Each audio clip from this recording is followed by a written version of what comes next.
o Salmo de número 136. Livro dos Salmos.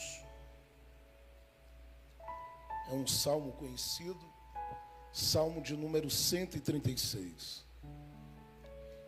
Eu estou tentando me alinhar aqui, me encontrar aqui, é por isso que eu começo bem devagar. Eu sou tímido, tenho medo de público, e todas as vezes que eu fico olhando para vocês com essa cara assim de quem diz, eu estou com muito desejo de receber, e eu fico dizendo no meu espírito, eu estou com muito desejo de correr daqui de cima. Que é uma responsabilidade muito grande pregar depois de tudo que a gente ouviu aqui. E Deus falou muito comigo já nesta madrugada. Olhe comigo aí, Salmo de número 136.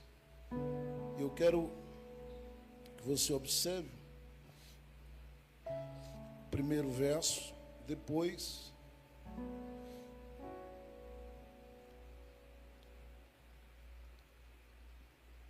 os últimos versos a partir do verso 23. Então vamos lá. Salmo 136, verso 1, depois do verso 23 ao verso 26. Diz assim: Deem graças ao Senhor porque Ele é bom, o seu amor dura para sempre. Verso 23. Aquele que se lembrou de nós quando fomos humilhados, o seu amor dura para sempre. E nos livrou dos nossos adversários, o seu amor dura para sempre. Aquele que dá alimento a todos os seres vivos, o seu amor dura para sempre. Deem graças ao Deus dos céus, o seu amor dura para sempre. Amém e amém.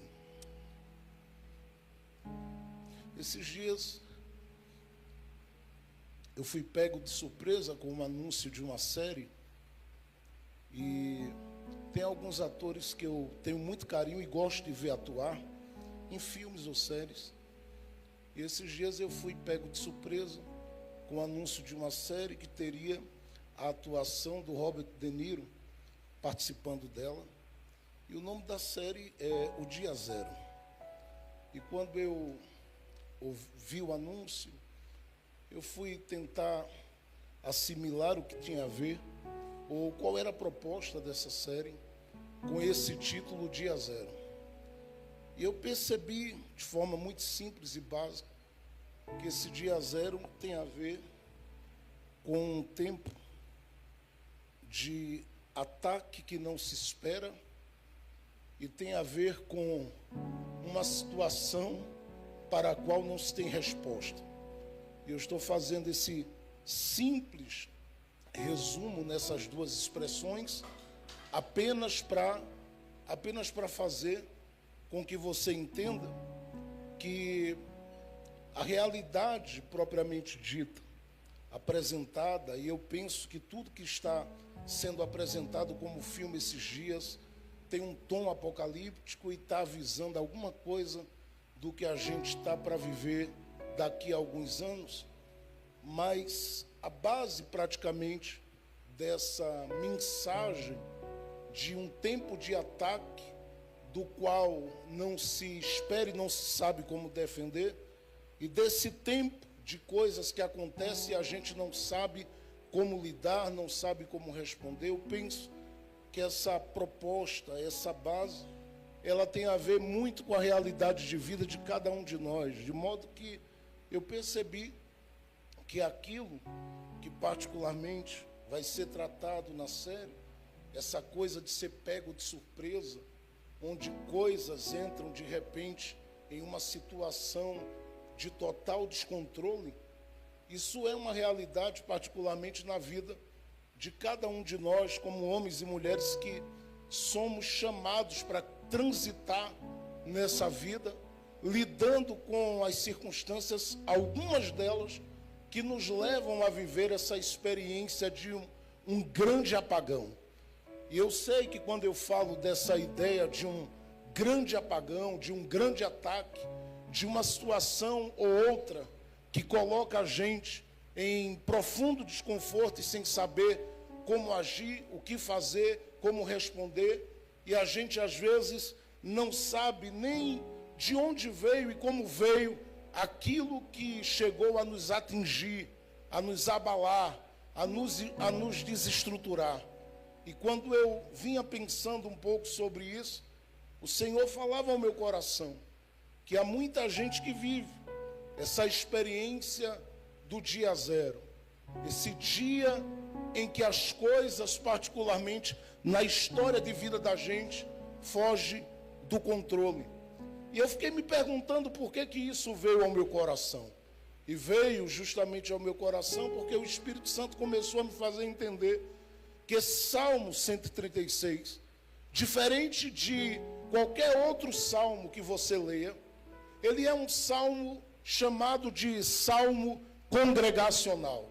E em sendo um salmo congregacional, ele é muito diferente do salmo de número 46, ele é diferente do salmo 23, que são salmos que apresentam a alma de um indivíduo que expressa aquilo que ele está sentindo, seja uma manifestação de confiança do indivíduo, ou até mesmo um momento de crise, de luto, de declínio, de abatimento que esse indivíduo esteja vivendo. Em outras palavras, eu estou dizendo que a maior parte dos salmos, por exemplo, que fala do sofrimento, da luta, dos vales, dos problemas que o indivíduo está passando, são salmos que se apresentam como um salmo muito pessoal.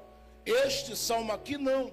Ele é um salmo onde o salmista faz questão de convocar aqueles que são escolhidos de Deus para adorá-lo. Porém, quem ele está convocando nesse salmo? Aqui está o ponto. Ele está convocando justamente quem está vivendo a experiência do dia zero. Ele está convocando gente que está lidando com a experiência do dia zero. Porque é gente que está ouvindo ou está no meio de um processo de cativeiro, onde coisas foram levadas, coisas foram tiradas, coisas entraram em choque, coisas entraram em desordem.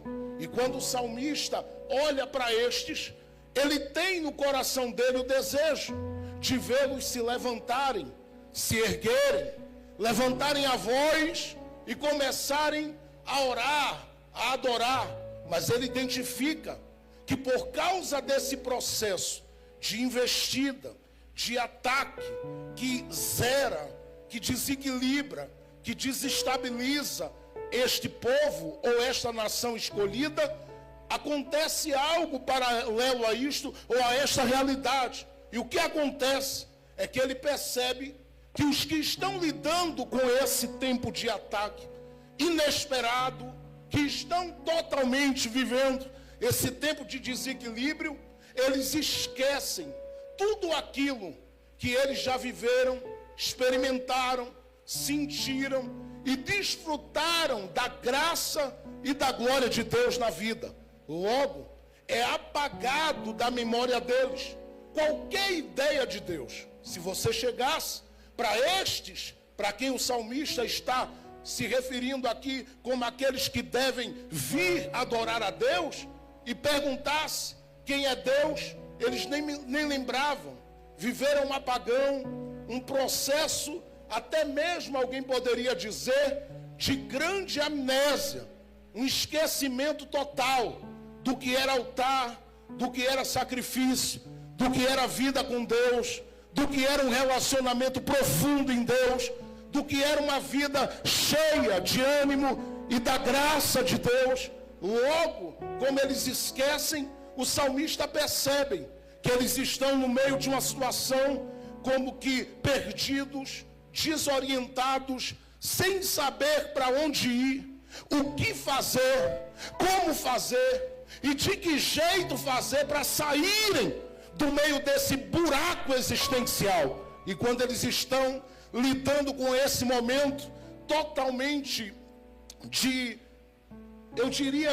em que eles se sentem em parafuso, o salmista dá um grito e diz: ei, eu quero convocar vocês para adorarem a Deus. E detalhe, quando ele vai falar de Deus dentro desse salmo, ele coloca Deus apresentado nesse salmo em 3 pontos ou em 3 partes. Primeiro, do verso 1 do Salmo 136 ao verso 10, ele apresenta Deus como aquele que ama.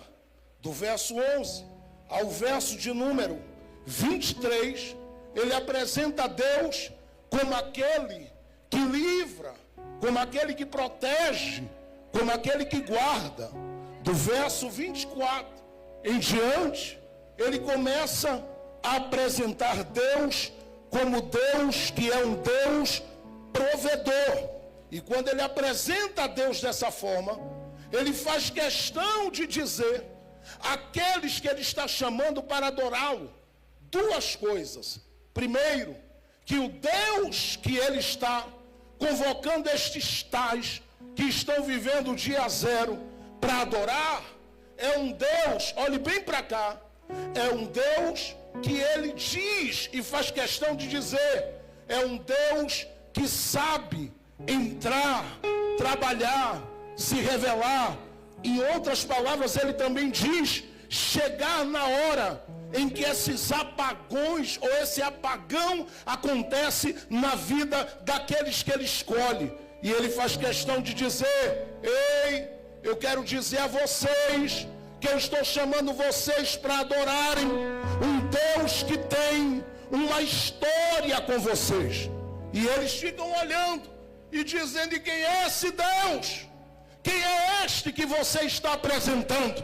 Que foi tirado da nossa mente, que foi tirado do nosso coração, que foi tirado da nossa história, no meio dos cativeiros, do sofrimento e da agonia da vida. E ele vai dizer, é o Deus que ama, e porque ama, estabeleceu com vocês um caminho, no qual ele construiu com vocês uma história. E a história dele com vocês está pautada em algumas coisas. Primeiro, ele faz questão de dizer no verso de número 4 assim, este Deus que ama, e olha que informação, é um Deus que ama, mas não ama apenas na segunda, na terça, na quarta, em janeiro, fevereiro, março, abril, não. Ele diz que este Deus é um Deus que ama hoje, amanhã e amará eternamente.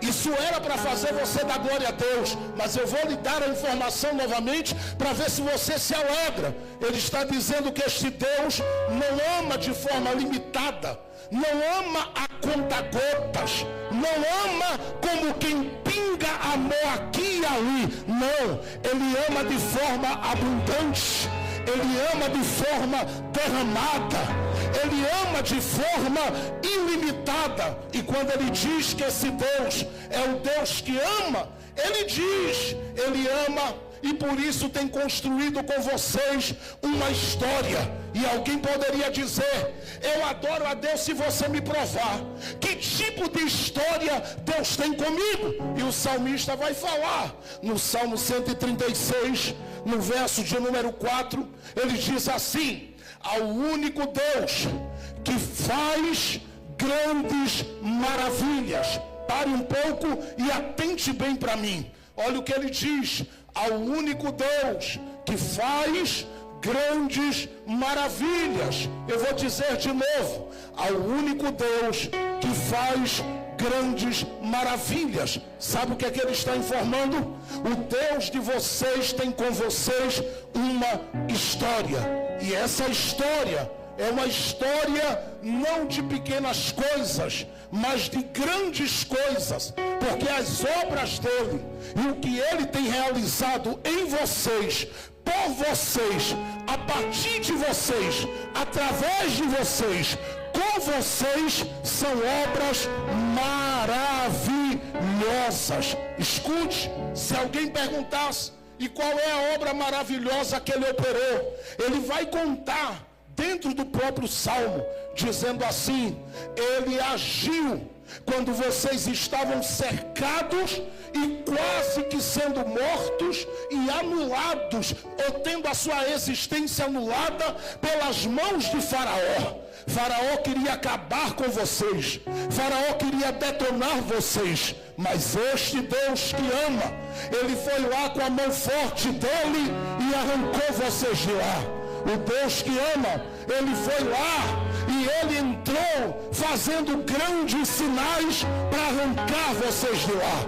O Deus que ama, ele entrou com vocês dentro daquele cativeiro e vos tirou de lá com mão forte, com braço estendido, desarmando, desatando, quebrando tudo aquilo que se diz corrente, laço, para tirar vocês do meio do buraco que vocês estavam e trazer vocês para uma terra que ele prometeu. É o Deus que fez grandes maravilhas. As maravilhas dele estão alicerçadas justamente nas ações de Deus por aqueles que ele ama. Logo eu estou dizendo aqui que Deus estava no meio da boca, na vida e na boca do salmista, dizendo e lembrando ao seu povo: vocês estão pensando que eu sou qualquer um? Não, eu sou aquele que vos resgatei.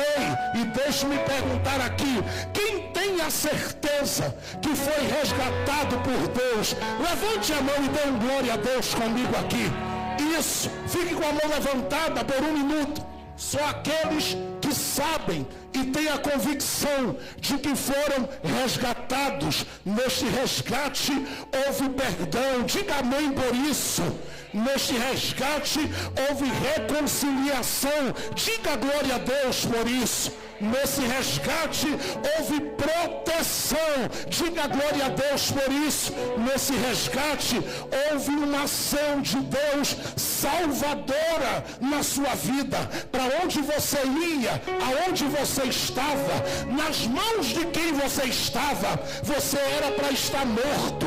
Mas ele que te ama, que tem uma história contigo e que alicerçou esta história nas grandes maravilhas dele, ele olhou para você e disse: não, eu não vou deixar descer a sepultura sem que eu use nesta terra para a glória do meu nome. Ouça, levante a sua mão todos os crentes salvos pelo Deus do céu.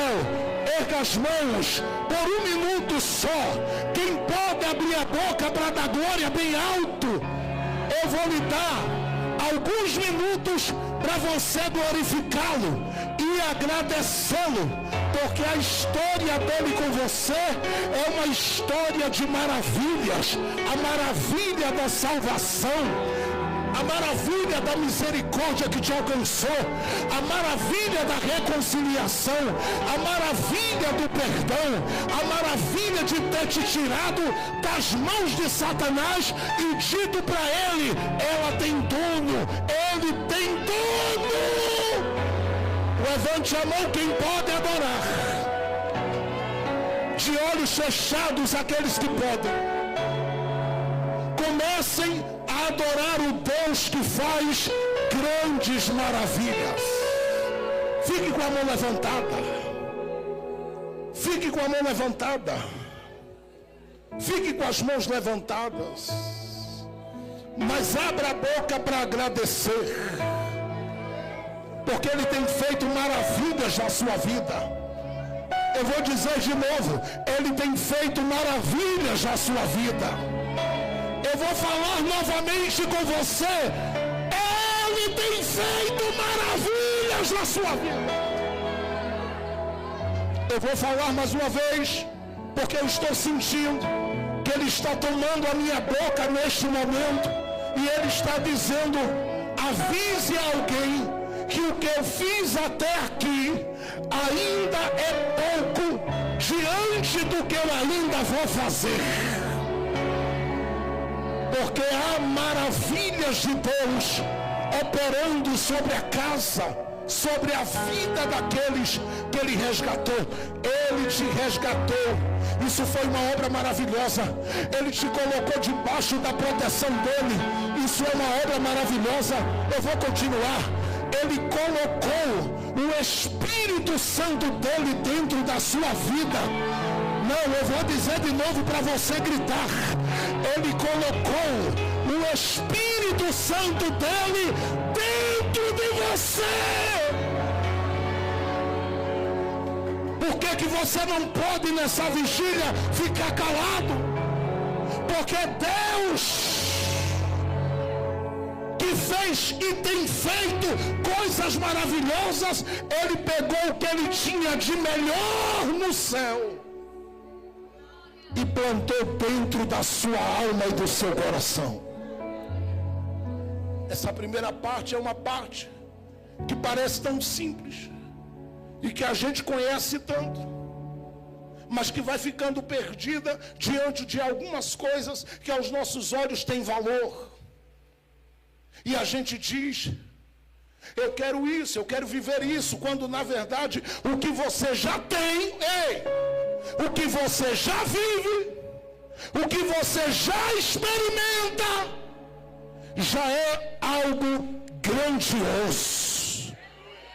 Porque você está sentado aqui, mas na visão de Deus, Paulo diz que Deus fez uma obra tão maravilhosa que você, na visão dele, está sentada em regiões celestiais. É claro que não é toda a mente de crente que entende isso. Não é todo homem e toda mulher crente que entende esta verdade. Você foi alcançado pelo amor de um Deus que estabeleceu uma história com você, com base em coisas maravilhosas. Para alguém pode ser comum perdoar pecados. Para mim, é obra maravilhosa de Deus. Para alguém, gerar pelo poder do Espírito Santo dentro de uma mulher o corpo de Jesus, pode ser uma coisa muito simples. Para mim, que tenho fé, é coisa maravilhosa. Caminhar debaixo de um céu aberto parece muito simples, mas para mim, você que tem fé, é algo extraordinário. E escute, quando Natanael, em João capítulo 1, verso 43 em diante, chegou diante de Jesus, chegou com o coração petrificado, endurecido pela sua própria religiosidade. E quando foi chegando diante de Jesus, Filipe disse: olha aí, o que eu te falei, aquele que é o profeta de Nazaré, o Messias. Natanael, que havia dito: pode vir alguma coisa boa de Nazaré? Quando ele se deparou e viu Jesus, ele nem teve a oportunidade de falar nada.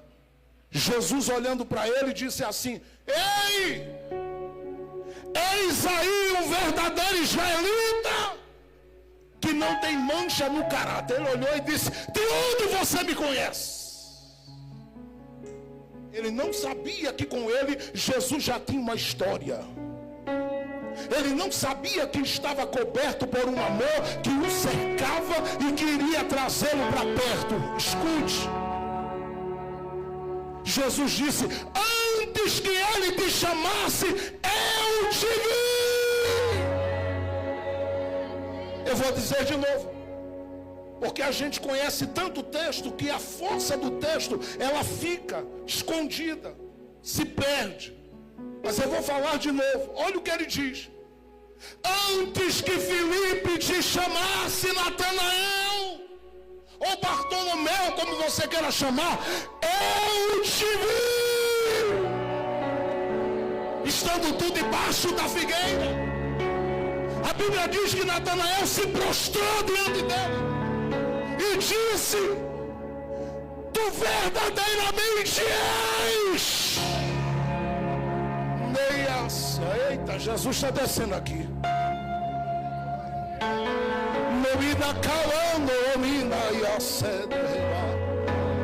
Estou sentindo ele chegando aqui. Ele se prostrou. Jesus disse: vem cá. Olha a expressão, vê se está ligada ao Salmo. Porque eu te disse que te vi debaixo da figueira, tu estás maravilhado. Obras maravilhosas ainda verás. A partir de hoje, eu não sei quem vai pegar.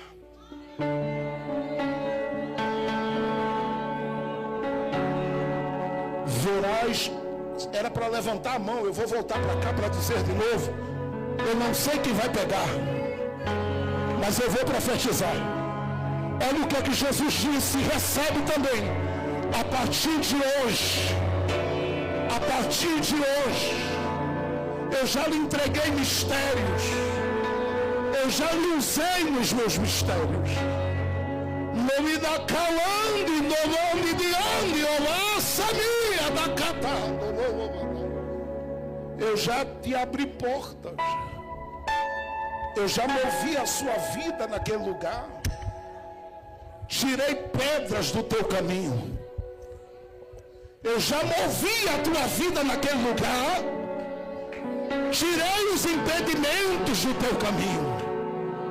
Te livrei, te guardei, te cerquei. Mas eu te digo, a partir de hoje, verás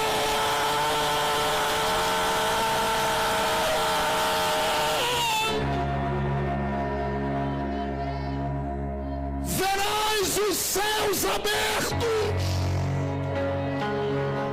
e anjos. Quem está recebendo, abre a boca para dar glória mais alto. Levante a mão assim, as duas mãos para o céu. Eu estou profetizando. Ele diz: verás os céus abertos e os anjos subindo, descendo, subindo, descendo diante do Filho do Homem. Eu vou dizer de novo, hein? Ele diz: verás, verás. Não é um céu fechado, eu vou dizer de novo, é aberto. Não, eu vou falar mais uma vez para os pentecostais que gostam de dar glória a Deus. Dá um grito aqui nessa vigília: verás, verás, verás os céus abertos. Dá para pegar na mão de alguém que está aí do seu lado agora? Dá para pegar na mão de alguém? Se você não se sentir desconfortável com isso, faça. Segure a mão de uma pessoa que está do seu lado e profetize comigo para ela. Diga para essa pessoa, segure a mão dela se você pode. Levante a mão dela bem alto. Diga bem alto assim: você verá o céu aberto. Diga: o Deus que te ama tem uma história contigo e que tem feito coisas maravilhosas, vai te mostrar o céu aberto. Levante a mão dele. Levante a mão dele. Feche os olhos, por favor.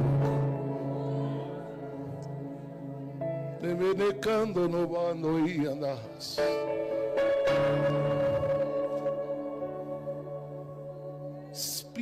Espírito que desce como fogo. Porque enquanto eles estão de mãos dadas e com as mãos levantadas, o céu está aberto nessa vigília.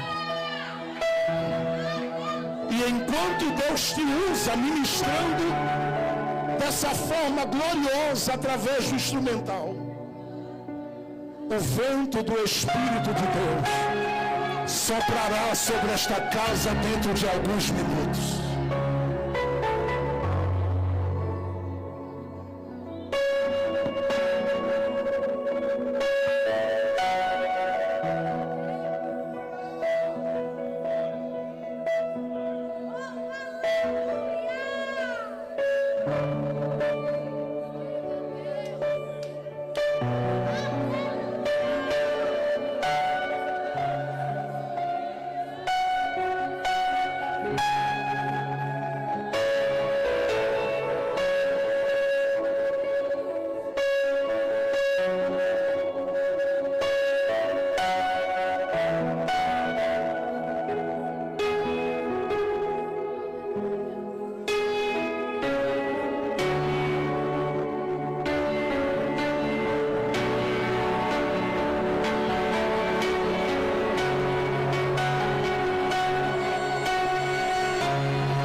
está querendo me tramar nos idiomas dele, eu vou deixar.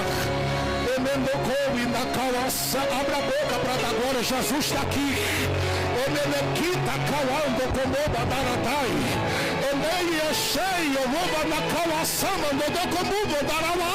Quem está ligado, abra as mãos, abra a boca, recebe de Deus.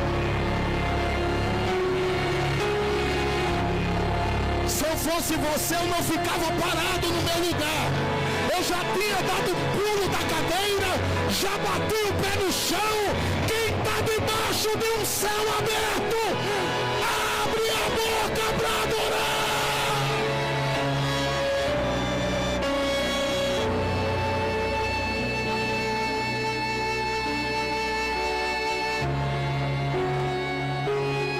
Você tem coragem, depois você se assenta, de ficar em pé, abraçar alguém que está do seu lado por alguns minutinhos. Fique de pé, abrace alguém e diga: nós estamos debaixo de um céu aberto. Há maravilhas de Deus acontecendo esta noite aqui. Abra a boca agora com ele e com ela. Canta, Espírito, Espírito. Ele começa, depois você continua.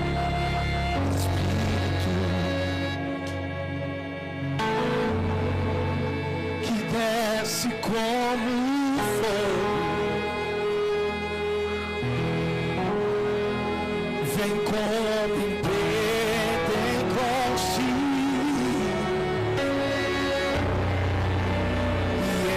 enche-me de novo. Espírito, Espírito,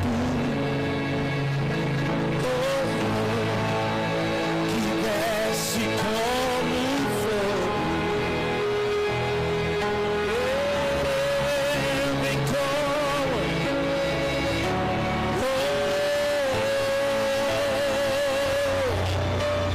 e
Espírito que desce do fogo,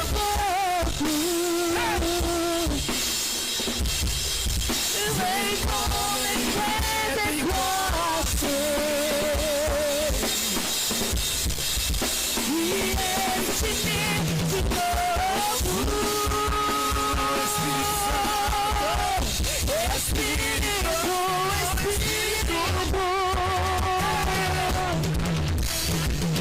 que desce como fogo, vem como em Pentecostes e enche-me de novo.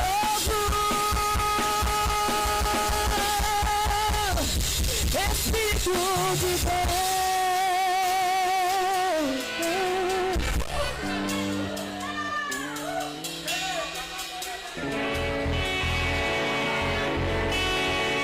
Cadê você para dar um grito de glória a Deus? Cadê você com as mãos levantadas para dar um grito de glória neste lugar? Fique com as mãos abertas. Quem crê que nós estamos debaixo de um céu aberto? Quem crê que o Deus de maravilhas está presente aqui? Estenda a sua mão sobre a cabeça de quem está na sua frente agora. Estenda as mãos sobre a cabeça de alguém. Fique com a mão sobre a cabeça dele. Ele me canta como na voz.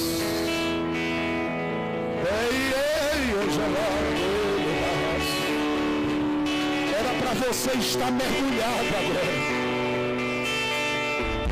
Era para você explodir esse lugar falando em línguas estranhas agora. Falando em línguas espirituais.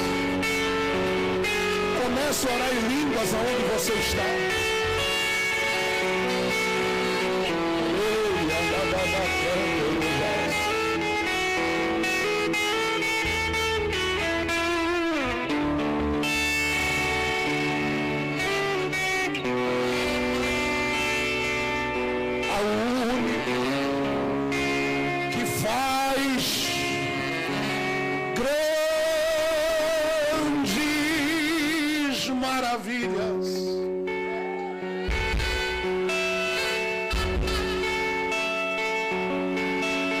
As mãos abertas e ouça o que diz a palavra.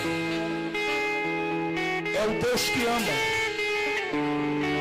é o Deus que tem uma história contigo, é o Deus, está no verso 4, que faz grandes maravilhas. Mas o salmista não para. Ele grita para essa geração que ele está chamando para adorar e ele diz: vou falar mais. E quem estava ouvindo o salmista diz para ele: fala, quem é este Deus? Só vai receber quem está ligado. Só vai receber quem está ligado.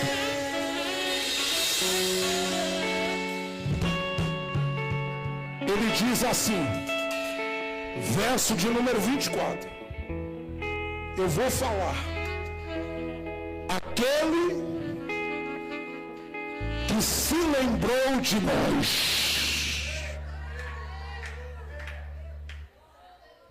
Não, você não entendeu.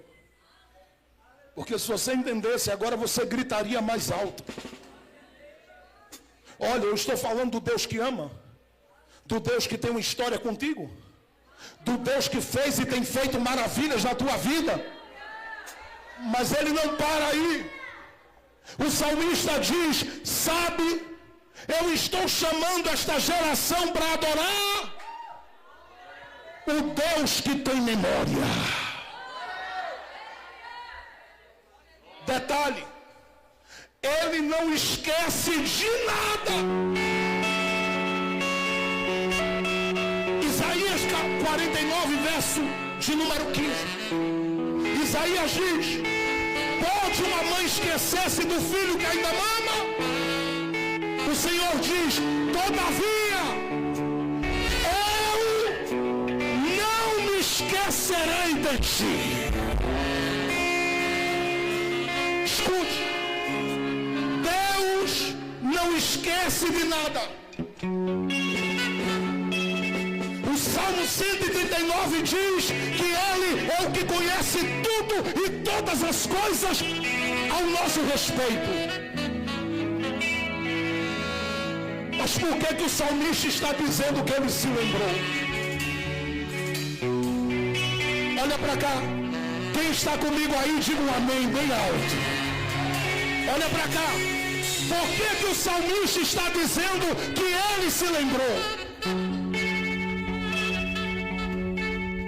Dá uma olhada para alguém do teu lado. Diga: você entendeu aí?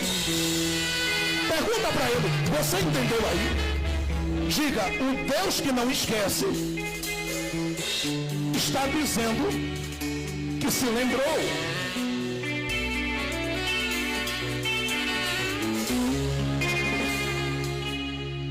Se ele não esquece,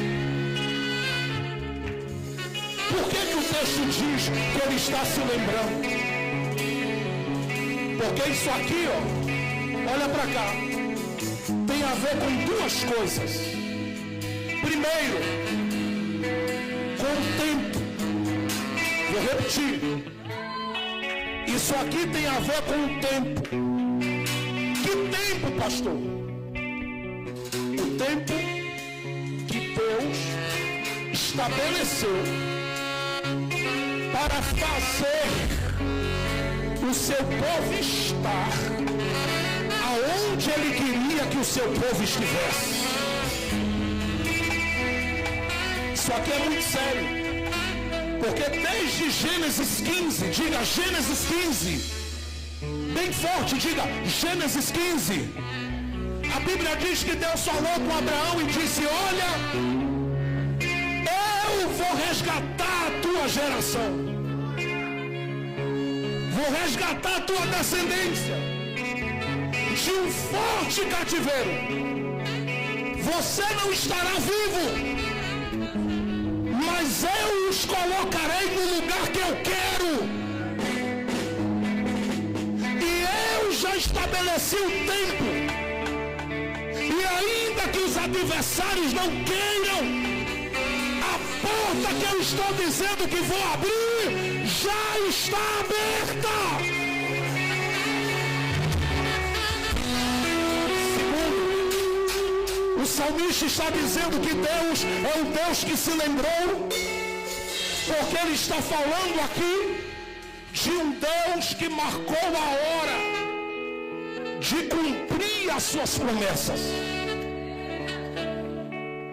Ele está dizendo: Deus prometeu, os dias passaram, porque Abraão se foi, veio Isaac, Isaac se foi, veio Jacó, Jacó se foi, veio José, José se foi. São 430 anos dentro de um cativeiro. Parece que a promessa de Deus de visitação, de mudança, de milagre, de coisas novas, ela não se cumpriria. Mas o salmista está dizendo: em um determinado tempo, Deus, olha para cá, assentado na sua cadeira de honra, que é o seu trono. Apocalipse 4 fala disso. Ele deve ter colocado a mão na cabeça assim e disse: ainda tem promessa para eu cumprir. Eu vou dizer de novo, hein? Se tu não melhorar o glória a Deus, vai morrer já já. Brincadeira. É só para tu acordar. Mas olha, Deus já imaginou? Dá para pensar, dá para ver? Deus no trono, passando a mão na cabeça e dizendo: ainda tem promessa para eu cumprir na terra.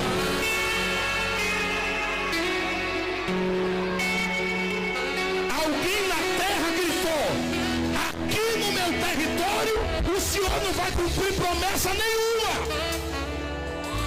E por que eu sei disso? Porque eu li o livro do Êxodo mais de 200 vezes.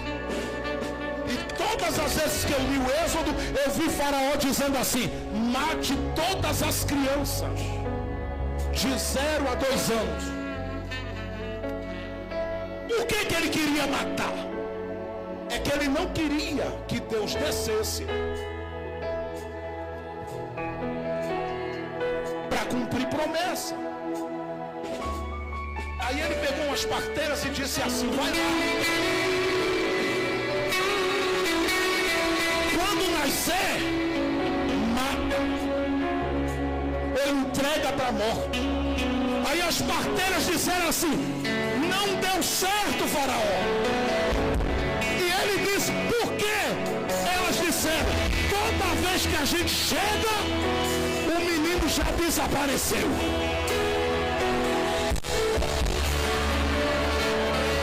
Tem alguém comigo vivo aí? Dê um glória a Deus bem alto. Sente só um pouquinho que eu vou comer. Escute isso. Escute isso. Tem uma mulher que ela coloca a mão na barriga dela e ela diz assim: aqui o Faraó não vai tocar.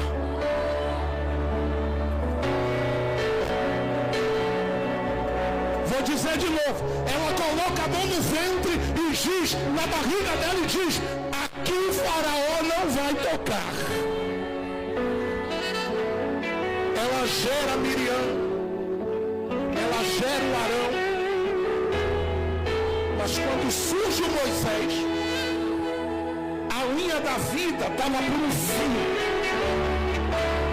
Quando surge o Moisés, a linha da vida estava por um fio. Ela gera e já gera dizendo: aqui Faraó não vai tocar. Olha o que ela faz: esconde na tenda por um período pequeno de 3 meses. O menino cresce. Ela vê que não dá para segurar nem o choro, nem as mãos do menino. O que é que ela faz? Ela diz: eu vou ter que tirar da tenda. E o menino vai para a sua segunda habitação. Porque Moisés teve 5 habitações. A primeira foi o ventre da mãe. A segunda, a tenda da mãe. A terceira, o cesto da mãe. Só que o menino foi e a mãe perdeu o controle do menino. Quando a mãe perdeu, pastor Alex, o controle do menino, eu penso que ela olhou e disse: Deus, só tu mesmo para guardar. Ela não sabia que uma menina que ficaria conhecida como a profetisa estava de olho na movimentação do cesto. Era Miriam. Miriam viu onde o cesto parou. Viu a filha de Faraó ali, encontrando aquele cesto. E Moisés é tirado dali para ser colocado dentro do lugar aonde estava o homem que disse: Deus aqui não cumpre promessa. E é ali onde está quem disse que ia matar, que Deus usa ele para dar a fralda. Vocês não, vocês não estão aí, gente. Não, vocês não estão aí não. Ei, vocês não estão aí não. Eu vou dizer de novo: quem queria matar, Deus disse assim: você vai financiar o que é meu. Fralda para ele, leite para ele. E o que mais? roupa para ele. Porque Faraó é apresentado em Ezequiel capítulo 29 como o crocodilo do Nilo. Ele queria tragar os meninos. Deus disse: vai nada, eu seguro a boca do crocodilo e abro a mão.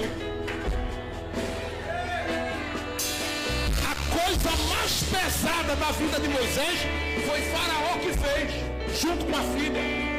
Financiar os estudos de Moisés. Tem nada mais caro do que isso? Depois da saúde, para mim, é estudo. Caríssimo. E Faraó pagando, só vai estudar com os melhores. E Deus ainda não havia descido. Porque Deus só vai descer em Êxodo 3. Antes de Deus descer, Deus já está provendo. Eu não sei quem está entendendo, eu vou dizer de novo. Antes de Deus descer, Deus já está suprindo, Deus já está provendo.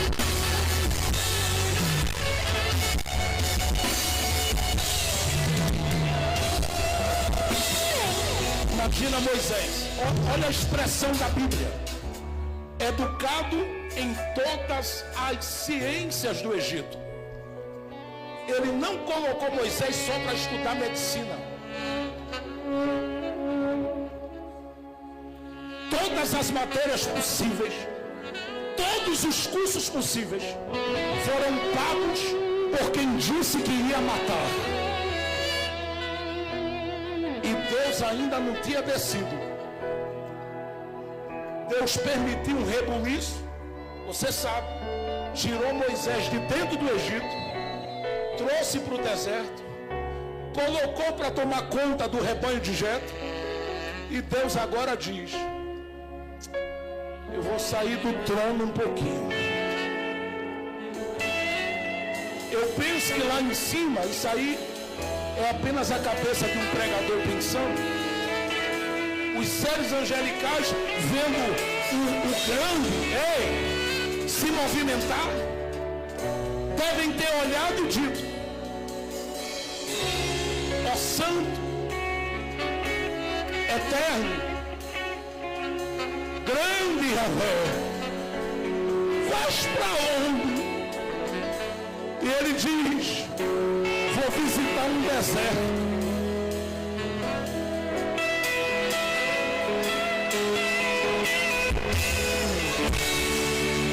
Lá vem Deus, faz aquela sarça que a gente conhece pegar fogo. Olha para cá, a sarça não é destruída. Diz o texto assim. Diz o texto assim.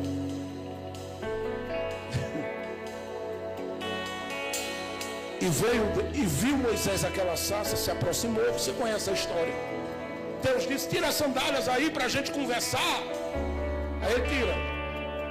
Deus diz para ele: vou te usar, mas antes eu me apresento. Sou Deus de Abraão, que faço promessa.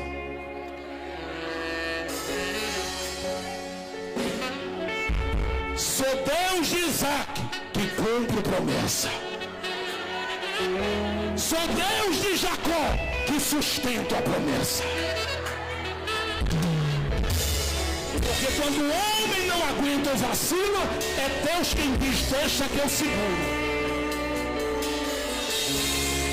Moisés olhou e disse: és tu aquele de quem eu ouvi falar? Estou contextualizando. Eu penso Deus olhando e dizendo: Moisés, ô Moshe, é claro que sou eu. E quer que eu te diga uma coisa? Ele diz assim, ó, capítulo 3 de Êxodo, verso 7. Ele diz assim: eu ouvi, e eu vi. O senhor ouviu o quê?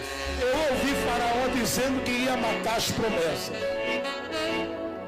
E eu vi os filhos de Israel na aflição, chorando e dizendo: vem Deus, vem Deus, vem Deus, vem Deus, Vem Deus, vem Deus. Glória alto aqui, quem está ligado, Deus diz assim: e eu desci para livrá-los.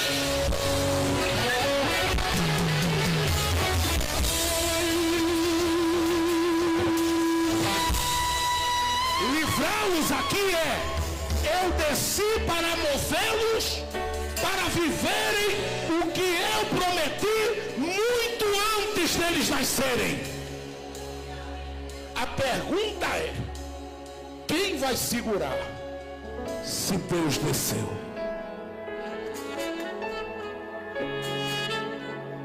Quem vai impedir?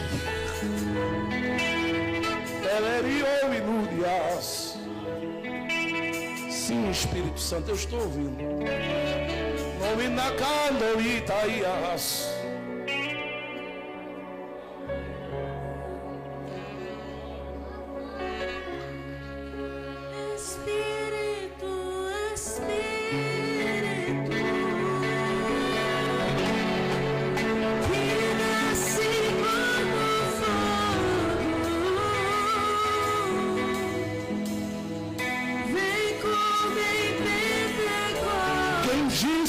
Vais ficar na mesma, mulher. Continue.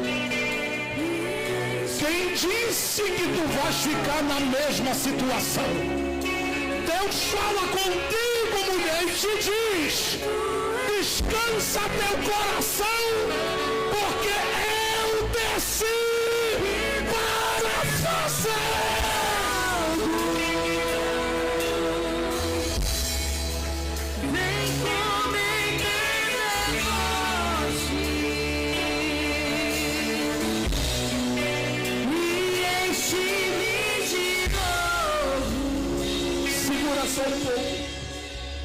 Eu desci para fazer o que disseram que aí eu não posso fazer. O que é que o salmista está dizendo para a gente? Deus lembrou-se. Ele está vendo o momento em que Deus desce. E Deus diz: eu vim para cumprir o que eu prometi. Pensaram que iam te ver esquelética, abatida, quebrada, maltratada. Aleluias. Negarás. Pensaram que ia te ver humilhada. Pensaram que ia te ver no chão e na lona. Mas tu ainda tem promessa. E há uma mão se movendo nesta noite para quem está dando glória aqui neste lugar. E esta mão está pegando alguém e dizendo a alguém: eu não esqueci de nada, só marquei o tempo em que eu iria me lembrar. Não te deixarei no meio daquelas dívidas, não terminarás sufocada. Eu ainda tenho negócio contigo. E para que tu saibas que eu estou falando contigo, eu te tomo agora nos meus mistérios e desço entre esses mistérios com novos idiomas na tua boca. Calatai, Nololuta Kalas, Nololida Kalas. Eu ando na tua frente. Eu tomo providência. Eu entro na causa. Eu digo ao homem assim: abra a boca para dar glória.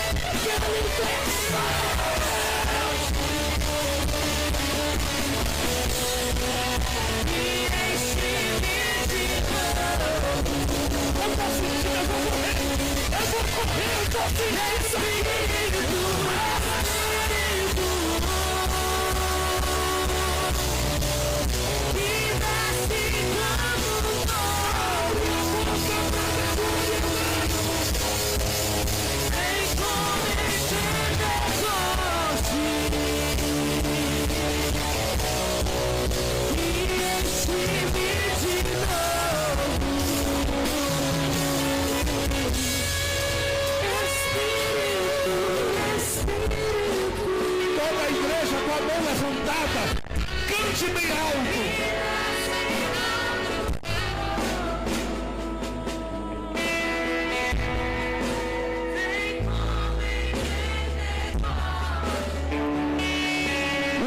Que você serve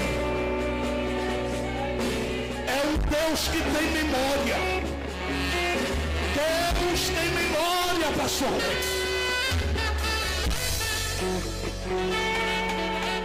Ele não te via na tua marcha solitária, naqueles dias em que tudo era insegurança e incerteza, em que o que alegrava a tua alma era simplesmente chegar e poder senti-lo e ele levantar aquelas que oravam e diziam: Deus vai fazer alguma coisa.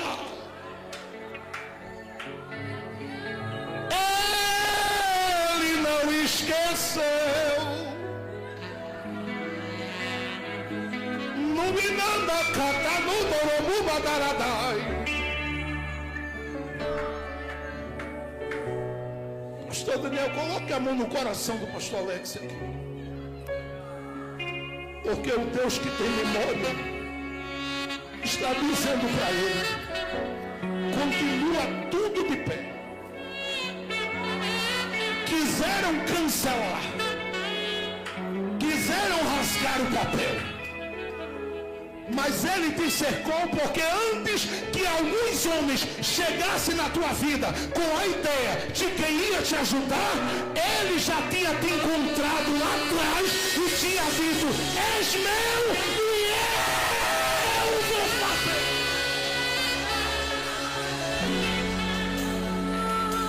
Recebe, fique com a mão no coração dele. Fique com a mão no coração dele. Porque há uma graça sobre vocês dois. Do jeito que eu estou sentindo aqui o impacto do Deus vivo, do Cristo ressuscitado, do Espírito de Deus eterno, que está me tomando aqui da cabeça até os pés, desce sobre você um manto diferenciado.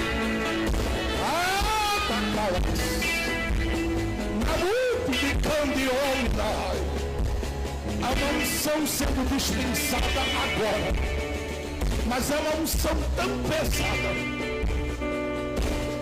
que prepare o coração. Os sinais seguirão e não vai parar. As paredes limitam, mas a promessa não. Aguarde, aguarde, aguarde, porque eu vou soprar o meu vento de glória. Trago às mãos o que falta. Novo aqui, ali e mais longe. Acelero o que eu preciso acelerar, porque eu tenho mais. Libero agora. Enquanto esta igreja está dando glória, enquanto esta igreja está dando glória aqui,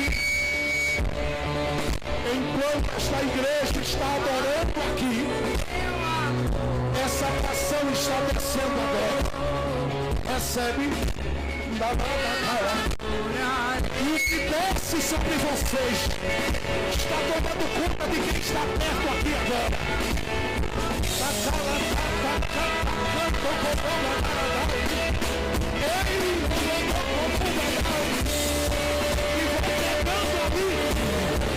Vai pegando aqui. Abra a boca para adorar. Vai pegando aqui. Tá pegando aqui. Tá pegando aqui.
Pentecostais aqui.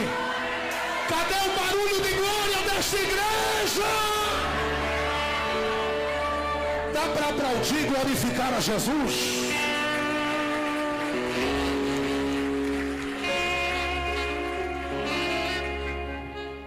Deus tem memória. É por isso que a Bíblia diz em Gênesis 8: lembrou-se Deus de Noé. É por isso que a Bíblia diz: lembrou-se Deus de Ana. E se Lucas conversasse comigo e eu estivesse presente, eu diria: Lucas, coloca aí que Deus lembrou de um velhinho chamado Simeão. Porque a Bíblia diz que foi revelado a ele que ele não morreria sem que visse o Messias chegar.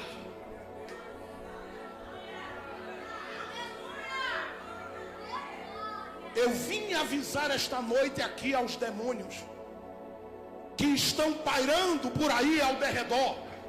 E eles ouvem o ecoar porque eles estão sentindo o impacto. Enquanto a gente estava adorando aqui, tinha demônio caindo longe por aí.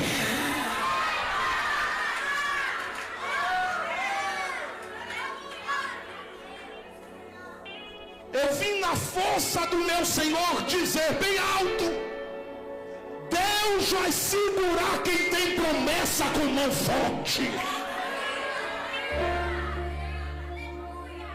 O tempo passou, mas a promessa permanece. Hebreus capítulo 10, verso 23 diz: retenhamos firme a confissão da nossa esperança, porque fiel é o que prometeu. Ezequiel no capítulo 12, verso 28, ele disse: não será mais adiada nenhuma das minhas palavras, a palavra que eu falei se cumprirá.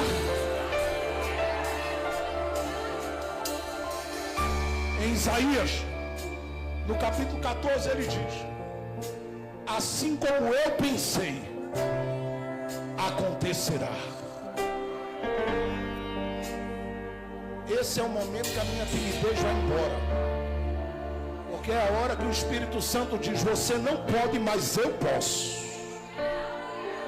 E eu estou na dependência dele aqui. Ele está falando com gente que chegou aqui dizendo: eu estou esquecido. Está nada. Teu Deus tem memória. O livro do Gênesis, lá no capítulo 41, coloca José dentro de um cárcere e diz assim, que José ajudou alguém e disse a alguém, assim como eu te ajudei, me ajuda. Pastor, está assim na Bíblia? Não, essa aqui é a versão de Jefferson. Porque ele ajudou alguém que sonhou e não conseguia entender o sonho. E aí José diz assim, olha para cá, como eu te ajudei, me ajuda. Diz o texto que o padeiro morreu conforme o sonho que teve, José interpretou, mas o copeiro foi restituído. E o texto diz assim, e esqueceu-se o copeiro de José, foi embora. E José no cárcere todo dia dizia a Deus, esqueceram de mim. Porque o cenário do cárcere é porta fechada. Ele dizia, Deus, esqueceram de mim. Passaram-se um ano. E José, com aquelas expectativas para um ano novo, disse, esse ano eu saio do cárcere. Passaram-se mais 6 meses. E ninguém lembrava de José. 2 anos depois, quanto tempo? Ei, quanto tempo? Quanto tempo bem alto? 2 anos depois. O Deus que um dia fez José sonhar, vai na cabeça de alguém e faz sonhar. E eu gosto disso. Porque uma coisa é Deus dar sonho a quem está no cárcere. Outra é Deus dar sonho a quem está no trono. Porque tem gente que pensa que alguém está no trono e não sonha mais. Deus deu sonhos a Faraó. E o copeiro calado. Por que eu digo que ele estava calado? Não disse nada. Porque chamaram todos os adivinhos e todo mundo que podia falar alguma coisa. E todo mundo chegou lá e disse, não dá. Como ninguém conseguia, alguém disse, olha, tem um hebreu no cárcere.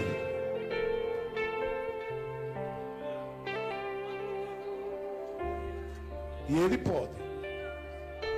Porque quando eu estava lá, eu até esqueci dele. Mas quem fez promessa não esqueceu. Disseram assim, chama ele. Ó, o maior intérprete do mundo quanto aos sonhos nos seus dias, barbudo, com a roupa suja e um cenário destruído.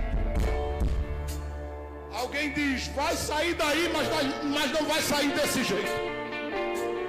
Porque o Deus que tem memória muda a roupa, muda até a cara.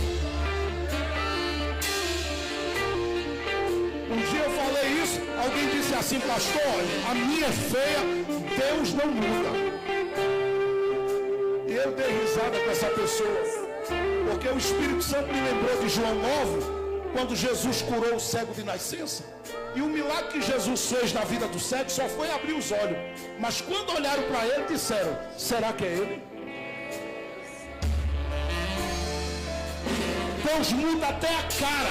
Quem olhou disse assim, eu não estou reconhecendo. Você está crendo no que eu estou profetizando sobre a sua vida? Segura só um pouquinho, porque eu estou profetizando. Não vai sair do cárcere assim. Muda a veste. Tira essa barba daí. Toma um banho. Quando José está pronto, José vai lá para dentro, não sabia de nada. Faraó falou, és tu quem consegue interpretar os sonhos? Aí José, pensando que estava esquecido ainda, abre a boca e diz assim, não está em mim, querendo se sair. Está em Deus. Deus pode. O faraó disse, então eu vou contar o sonho.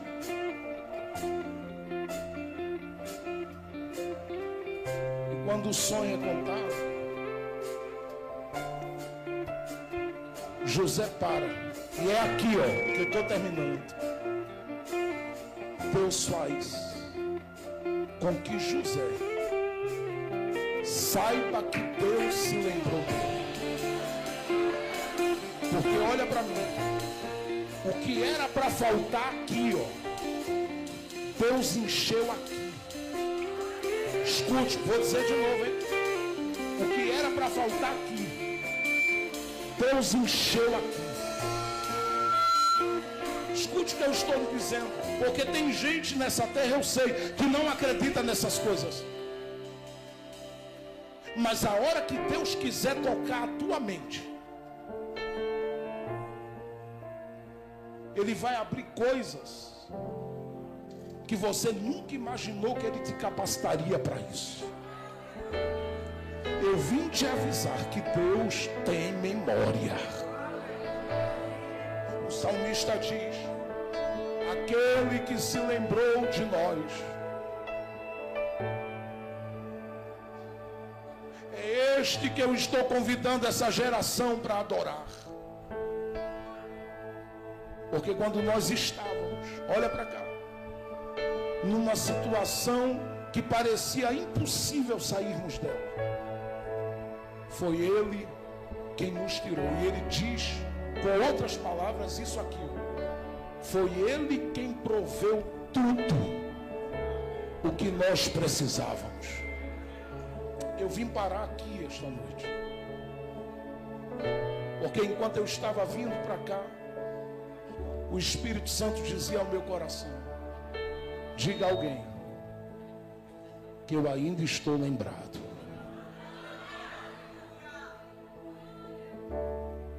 Não vai ficar na situação incômoda que está. Vou profetizar. Não vai ficar na situação humilhante e vergonhosa que está.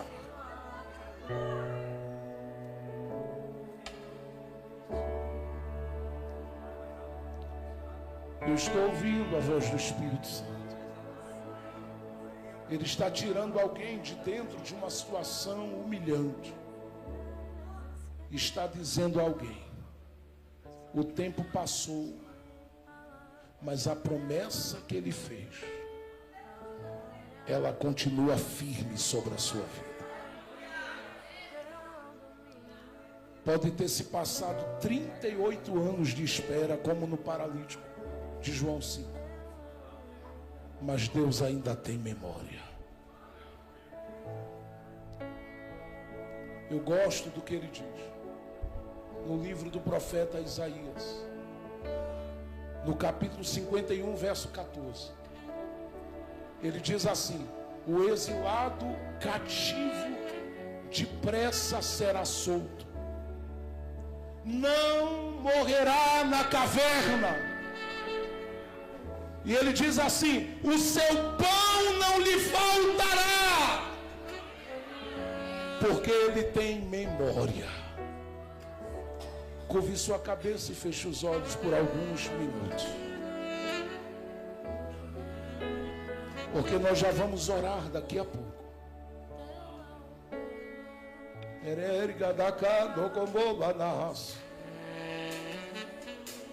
Alguém ainda sente Deus presente nesta casa? Ele está conosco nesse momento. Eu vou deixar que por alguns minutos os meninos adorem a Deus aqui e as meninas aqui. Enquanto eles adoram, Deus está lhe abraçando e confirmando no seu coração que Ele ainda tem memória. Eu poderia andar a Bíblia toda falando de personagem, mas o Espírito Santo está me dizendo, Eu estou afirmando a minha palavra no coração de crentes. E estou lembrando a eles que eu não estou esquecido. Fique à vontade na presença de Deus agora. E se derrame enquanto eles ministram debaixo da graça de Deus. Daqui a pouco nós vamos levantar a voz em oração.